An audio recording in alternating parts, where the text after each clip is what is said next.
I am here as a soldier who has temporarily left the field of battle in order to explain what civil war is like when civil war is waged by women. Now, I want to say to you who think women cannot succeed, we have brought the government of England to this position, that it has to face this alternative. Either women are to be killed, or women are to have the vote. The Parliament was against Emmeline Pankhurst's movement. She founded the WSPU, the Women's Social and Political Union. It was the leading militant organization campaigning for women's suffrage in the United Kingdom. During this time period, women were not thought of working outside of their household. Pankhurst gave speeches, wrote books, and founded an organization which challenged the traditional ways of thinking about a woman's capability. Eventually, Emmeline Pankhurst gained the women the right to vote and was an influence for many law changes in the United Kingdom after her death. Daily life for a woman in the early 1800s in Britain was of many obligations and few choices. Some even compare the condition of women in this time to a form of slavery. Women were completely controlled by their men in their lives. First, by their fathers, brothers, male relatives, and finally by their husbands. Their sole purpose in their life was to find a husband, reproduce, and then spend the rest of their life serving him. If a woman were to decide to remain single, she would be pitied by the community. Women were supposed to stay home and take care of their children, while men lived free and did what they pleased. It was very rare for a woman to stand up for what she believed, until Emmeline Pankhurst took a stand for women throughout Britain. Emmeline Pankhurst was born in July 15, 1858, Manchester, to Robert Gould and Sophia Jane Crane. Emmeline Pankhurst was born into a family with a tradition of radical politics. Both of her parents were abolitionists and supporters of female suffrage. At the age of 14, her mother took Pankhurst to her first women's suffrage meeting. It was since then that Emmeline Pankhurst knew that she had a purpose in life, to gain the women the right to vote. Richard Pankhurst, her husband, was a lawyer and a supporter of women's rights. Her husband encouraged Pankhurst to fight for women's rights until his death in 1898. Between her grief for her husband and her passion for women's rights, in 1903 she decided to create a new women's group that focused only on voting rights. It was called the Women's Social and Political Union. So when Emily moved here with her family, who'd have thought that this is where the suffragette movement would begin? It wasn't until 1903 that she invited 5 other women from the Independent Labour Party to a meeting in her parlour. And therein, they decided to set up the WSPU, the Women's Social and Political Union. Within 10 years, that union was the largest radical movement for women in the country. So from 6 women in a parlour in Manchester to a movement that changed the world and won the vote for women. Before the WSPU was founded, the fight for women's rights to vote was already in action. A group that was formed before the WSPU was known as the NUWSS.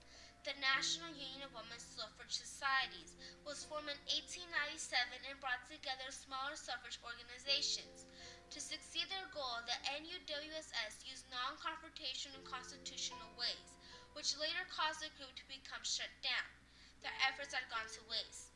The Women's Social and Political Union approached their goal differently than the NUWSS and changed Emmeline Pankhurst's movement.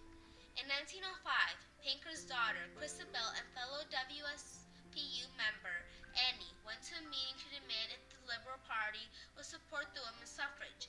Both women were arrested. When Pankhurst saw the attention her daughter was getting, it encouraged Emmeline Pankhurst to have the WSPU have a more combative path to accomplish their goal. This led to buttonholing politicans and holding rallies. Following these tactics, Pankhurst went to jail in 1918. By 1913, militant actions by WSPU included window breaking, vandalizing public art, and arson. The WSPU also made sure they were the topic of Britain. They made sure they were on the top of every newspaper. By 1909, the WSPU had branches all over the country and published a newspaper called Votes for Women, which sold 20,000 copies each week.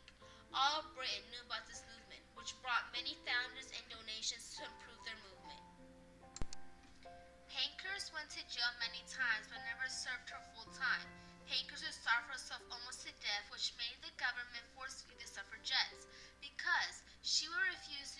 speed, the government allowed Pankhurst to leave until she recovered her health, but Pankhurst never returned. Because of this, the Prisoner's Temporary Discharge for Ill Health Act was enacted in 1913. The law said that prisoners were released for health reasons could be arrested after they recovered. There was never any question of the Liberals caving in to the demands of the Pankhurst, which was to give women votes on the same terms as they were given to men. Because to do that, to give votes to women who were property owners, was to reinforce the Conservative vote. In the face of this resistance, suffragettes repeatedly targeted the nerve centre of British power. The suffragettes' motto was deeds, not words, and one of the actions that they took to grab attention was to chain themselves to the railings here at number 10 Downing Street. It was the first time that anybody had done anything like that, and it became a sort of iconic image for the whole campaign. They used to use those belts to chain themselves to railings.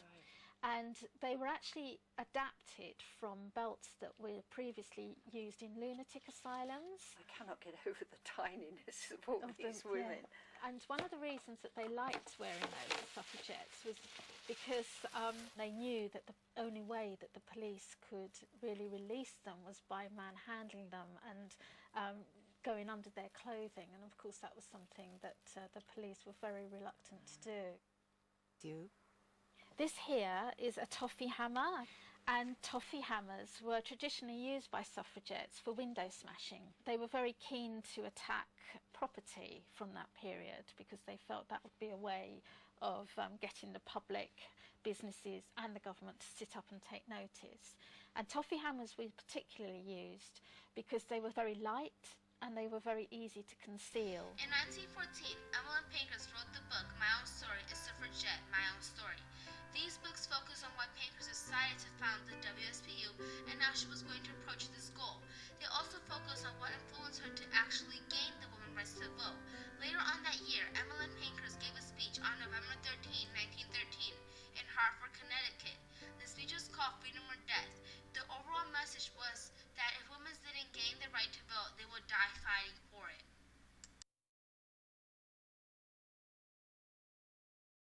Emmeline Pankhurst was an incredibly moving, powerful speaker. Her speeches galvanized hundreds of thousands of women. It gave them a sense that they had a right to vote and that their dignity as women was something that they should work for and fight for. The suffragettes' impassioned speeches had their effect. Women over 30 got the vote in 1918. By 1928, this was extended to all women over the age of 21.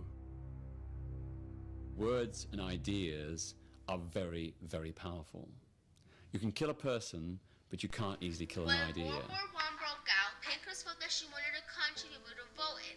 Pankhurst encouraged women to join the war effort and fill factory jobs so that the men could fight in the war.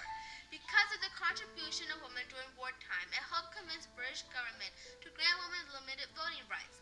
The Representation of People Acts of 1918 granted those who met the proper requirement and were 30 years of age to vote.